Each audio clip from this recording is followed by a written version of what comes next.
اچھا سیٹھی صاحب، جب آپ بات مڈل ایسٹ کی کرتے ہیں، قطر کی، یو اے ای کی، سعودی عربیہ کی کرتے ہیں اس معاملے میں بھی، تو ایک اور معاملے میں اس وقت بڑی بے چینی پائی جا رہی ہے مڈل ایسٹ کے اندر. ایسے لگتا ہے کہ جو نیکسٹ ورلڈ سٹیج ہے، جو اکھاڑا ہے، وہ تو ہے ہی مڈل ایسٹ.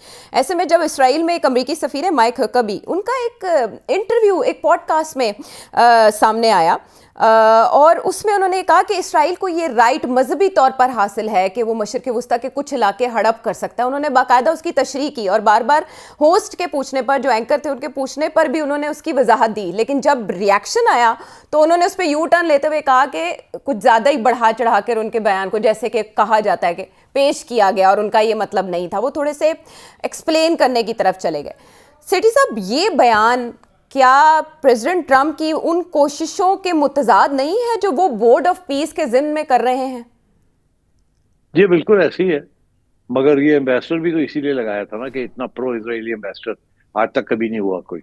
یہ تو لوگ یہ کہتے ہیں کہ یہ اسرائیل سے بھی آگے بڑھ کے باتیں کرتا ہے اسرائیل کے حق میں. جی اب بڑی انٹرسٹنگ بات ہے یہ کہ یہ جو ٹکر صاحب ہیں، جی ایک بہت اہم براڈ کاسٹر ہیں اور کامنٹیٹر ہیں. یہ خود ایک زمانے میں ہی use to be very pro Israel. بہت سے لوگ جیسے کہ یہ جینوسائیڈ کے بعد انہوں نے اپنا رویہ تبدیل کیا ہے، حقیقت کو پہچانا ہے. تو یہ ٹکر صاحب بھی جو ہیں، انہوں نے بھی پھر سے ری اسیس کیا سب کچھ، اور اب کافی سخت تنقیدی جائزہ لیتے ہیں اسرائیلی اور امریکن ایکشنز کا. تو انہوں نے سوچا، وہ کہتے ہیں یہ کہ ان کی دوستی تھی حکبی صاحب کے ساتھ، اور کافی عرصہ سوچتے رہے کہ ان کی انٹرویو کرنی چاہیے، کیونکہ بہت سے لوگوں کی وہ انٹرویو کرتے ہیں. تو کہتے ہیں کہ میں سوچوں میں پڑ گیا، پھر میں نے سوچا چلو انٹرویو کرنی چاہیے، بیکاز یہ بڑی کرٹیکل جگہ پہ ہیں اور ان سے اچھی انٹرسٹنگ باتیں ہمیں پتہ چل سکتی ہیں. تو کہنے لگا کہ میں نے رابطہ کیا امریکن ایمبیسی کے ساتھ ان تیل اویو، اور میں نے ان سے کہا کہ میں نے ایمبیسڈر صاحب کی انٹرویو کرنی. تو انہوں نے کہا ٹھیک ہے آپ کر لیں. تو یہ کہنے لگے کہ میں نے حکبی صاحب سے کہ جو نمبر 2 ہیں وہاں ڈی سی ایم، ان سے کہا کہ جی ہم آ جاتے ہیں، ہم تیل اویو آ جاتے ہیں فرام امریکہ، مگر آپ یہ ہمیں کوئی سیکیورٹی کی گارنٹی دے دیں، کیونکہ ہمیں پتہ ہے کہ ہمیں پسند نہیں کیا جاتا. اور کافی پرو اسرائیلی لوگ جو ہیں انہوں نے ٹکر کو دھمکیاں بھی دی ہیں، جیسے کہ وہ ایک اور صاحب تھے، ان کو بھی دھمکیاں دی تھی جو مارے گئے، آپ کو یاد ہوگا. تو انہوں نے رابطہ کیا ان کے ساتھ، اور رابطہ کرنے کے بعد وہاں کے ڈی سی ایم نے کہا کہ جی سوری، ہم سیکیورٹی نہیں پرووائڈ کر سکتے. سوچے آپ، امریکن ایمبیسی والے کہہ رہے ہیں کہ آپ آ جائیں، ہم سیکیورٹی نہیں دے سکتے آپ کو. اچھا. انہوں نے کہا کہ جی میں آ جاتا ہوں تو ایئرپورٹ پہ تو ہم پہنچ جائیں گے، مگر آپ ایئرپورٹ سے لے کے ایمبیسی تک جہاں ہم انٹرویو کریں گے، وہاں سے جو راستہ ہے اس کے ذریعے آپ ہمیں سیکیورٹی دلوائیں. تو انہوں نے آگے سے انکار کر دیا. تو بڑے پریشان ہو گئے کہ یہ کیا بات ہوئی کہ ہمیں آپ انکار کر رہے ہیں سیکیورٹی پرووائڈ کرنا. یہ تو اگر کوئی آپ کا بندہ آئے تو آپ اس کو سیکیورٹی پرووائڈ کرتے ہیں، اور ہمیں آپ سیکیورٹی نہیں پرووائڈ کر رہے، بیکاز انہیں خطرہ تھا نا، ڈیتھ تھریٹس آ رہی تھی اسرائیل کے سب سپورٹرز سے.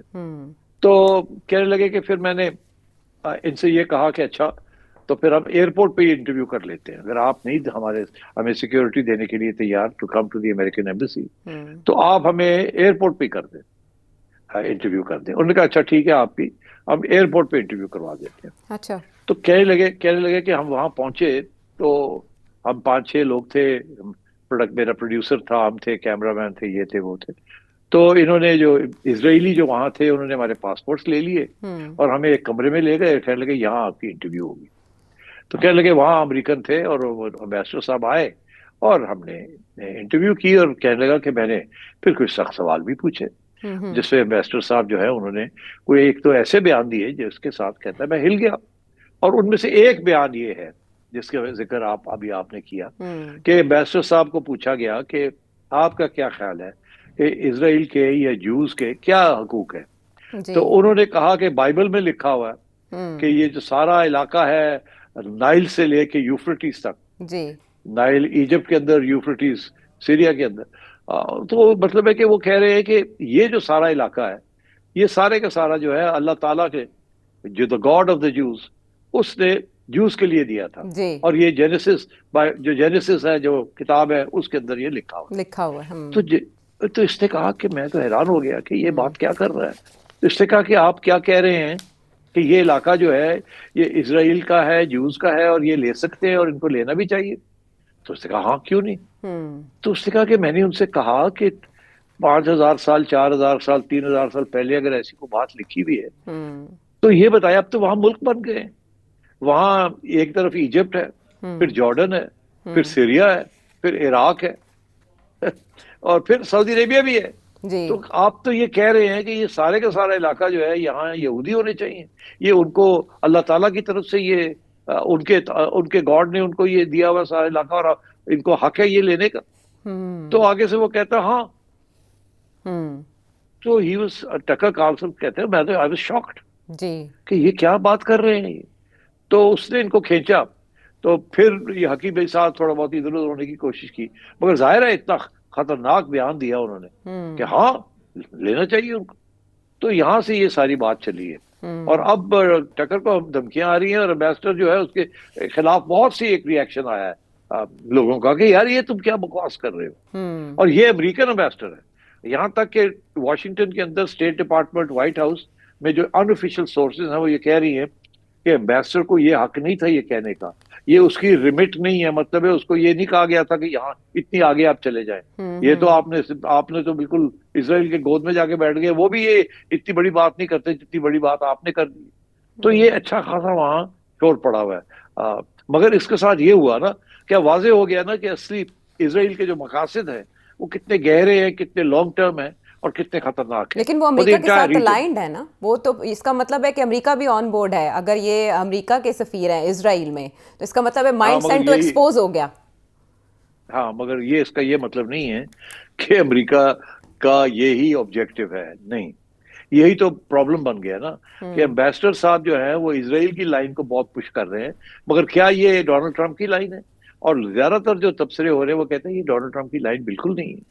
ڈونلڈ ٹرمپ نے تو زیادہ سے زیادہ یہ کہا ہے کہ غزہ جو ہے، غزہ کے اندر ہم ایک بنائیں گے. یہ یہاں تک یہ بھی بات نہیں کہی کہ ہم فلسطینیوں کو یہاں سے نکالیں گے غزہ سے یا ویسٹ بینک سے. تو یہ تو ساری مڈل ایسٹ کو گھیر لیا ہے اس نے. جی تو میرا خیال ہے کہ اس نے کافی شرمندہ کیا ہے امریکن ایڈمنسٹریشن کو، کیونکہ وہ لوگ جو شک کرتے تھے کہ امریکہ اور اسرائیل ایک دوسرے کی گود میں بیٹھے ہوئے ہیں، بیڈ میں ہیں، تو ان کو تو اب ایمونیشن مل گیا نا کہ دیکھو یار آپ کا امبیسڈر کیا کہہ رہا ہے، اس کا آپ جیسے بھی آپ نے کہا اس کا مطلب ہے ہڈن ایجنڈا امریکہ کا بھی ہے. تو شرمندگی تو ہوئی ہے اور کلیریفیکیشن آ رہی ہیں، مگر اسرائیلی تو بڑے خوش ہیں. مگر سارے مسلم ممالک جو ہیں، یہ سارے ممالک ان کی طرف سے انکلوڈنگ پاکستان بہت سخت قسم کی کنڈمنیشن آئی ہے کہ یار یہ دیکھیں یہ کیا کہہ رہا ہے، آپ کا امبیسڈر کیا کہہ رہا ہے. اور مجھے ایسے لگتا ہے کہ وائٹ ہاؤس سے ابھی کچھ ابھی اگر آئی نہیں ہے تو آئے گی کلیریفیکیشن کہ نہیں ایسی بات نہیں ہے. آئے گی میرا خیال ہے اگر آئی نہیں ہے تو. سیٹھی صاحب یہ جو اسرائیل کے مکروہ عزائم ہے، چارلی کرک کے موت کے بعد جس طرح سے انہیں مارا گیا، قتل کیا گیا، امریکہ میں اس پر خاصی بحث چلی. اور ابھی کچھ دن پہلے یہ تازہ بیان ہے سوشل میڈیا کے اوپر بنیامن نیتن یاہو کو ایڈریس کرتے ہوئے سنا جا سکتا ہے کہ امریکہ ہمارے بغیر کچھ نہیں ہے. جو آج امریکہ ہے وہ ہماری وجہ سے، ہماری کوششوں کی وجہ سے. آپ کیا سمجھتے ہیں کہ اس بیان کے بعد اب ایسوسیٹڈ پریس نے بھی اور واشنگٹن پوسٹ نے بھی ڈیفرنٹ کوشچنز بھیجے، اسٹیٹ ڈپارٹمنٹ کو بھی، وائٹ ہاؤس کو بھی، ان کی طرف سے کوئی جواب اس معاملے پر نہیں دیا گیا. وہ اگر اس پہ بات کریں گے تو زیادہ سے زیادہ کیا تبصرہ کریں گے آپ کے خیال میں؟ نہیں میرا خیال ہے وائٹ ہاؤس کیا انہوں نے تبصرے کرنے ہیں. ہر روز ڈونلڈ ٹرمپ کوئی نئی بات کر دیتا ہے. ان کے تبصروں کے اندر وزن نہیں ہے. کبھی وہ ایک ڈینائل کرتے ہیں، کبھی کچھ اور کرتے ہیں. تو ایک تو مسئلہ یہ ہے کہ اسٹیٹ ڈپارٹمنٹ کا ایک موقف ہے اور وائٹ ہاؤس کا دوسرا موقف ہے. کیونکہ وائٹ ہاؤس ساری فارن پالیسی چلا رہا ہے جو کہ عام طور پہ اس کی ایکسیکیوشن جو ہوتی ہے وہ اسٹیٹ ڈپارٹمنٹ کرتی ہے. مگر یہاں تو اب ایسے ہے کہ اسٹیٹ ڈپارٹمنٹ کو سائڈ لائن کر دیا گیا ہے اور وائٹ ہاؤس خود ہی سب کچھ چلا رہا ہے، اور ڈونلڈ ٹرمپ خصوصاً. تو میرا خیال ہے کہ یہ جو لیک آف کلیئرٹی ہے یہ ڈونلڈ ٹرمپ کی وجہ سے ہے. آپ کو پتہ ہی ہے ہر روز ایک یو ٹرن لیتا ہے، ہر روز ایک نئی بات کر دیتا ہے. تو میرا خیال ہے یہ اسی قسم کی سچویشن ہے. اب سوال میرے لیے یہ ہے کہ یہ حکیمی جو ہے ان کو فارغ کیا جائے گا وہاں سے یا نہیں کیا جائے گا، یا اس بات کو چھوڑ دیا جائے گا. یہی انہوں نے تو اسرے ماں کو ہائپر بولک قرار دے کے ابھی تک جان چھڑانے کی کوشش کی ہے. لیکن ابراہم اکارڈ کا اس کے بعد کیا مستقبل دیکھتے ہیں آپ، اس طرح کی سٹیٹمنٹ کے بعد اور 14 ممالک کا پروٹیسٹ کرنا اس کے اوپر؟ دیکھیے ابراہم اکارڈ تو 4-5 لوگوں نے تو آلریڈی سائن کر ہی دیے نا، 4 نے تو کر دیے. اور باقی تیار بیٹھے ہیں. صرف سعودی عربیہ ہے جو پیچھے ہٹ گیا. باقی تو جن لوگوں نے اوکے کی تھی وہ تو ابھی بھی تیار ہے، جس میں یہ کویت اور یو ای اور قطر اور بحرین، یہ تو تیار ہے کرنے کے لیے. جی یہاں تو امریکن بیسز ہیں، تو وہ تو کریں گے، وہ تو ایجنڈے پہ ہے. انہوں نے تو straight away board of peace وہ جوائن کیا ہے اور پیسے بھی دینے کے لیے تیار ہے. سو یہ تو بالکل آپ سمجھے امریکن کیمپ ہے. سعودی عربیہ تھوڑا ہل گیا ہے، ٹھیک. اس نے جو دیکھا ہے نا جس طریقے سے یہ سارا کچھ ڈیولپ ہوا ہے، تو ایم بی ایس جو ہے پرنس، وہ کراؤن پرنس جو ہے وہ ہل گئے ہیں. اسی لیے انہوں نے تھوڑا بہت ہاتھ پیر مارنے شروع کر دیے.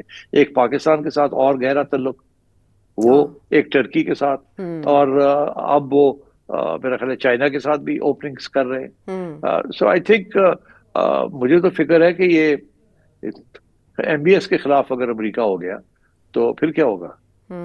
اور ایران پر ان طاقتوں کا، مڈل ایسٹ کی ان پاورز کا موقف، رائے بدلے گی اس طرح کے انکشافات کے بعد؟ نہیں، یہ سب چاہتے ہیں کہ رژیم چینج ہو ایران کے اندر. بالکل 100% اسرائیل کی حمایت کر رہے ہیں.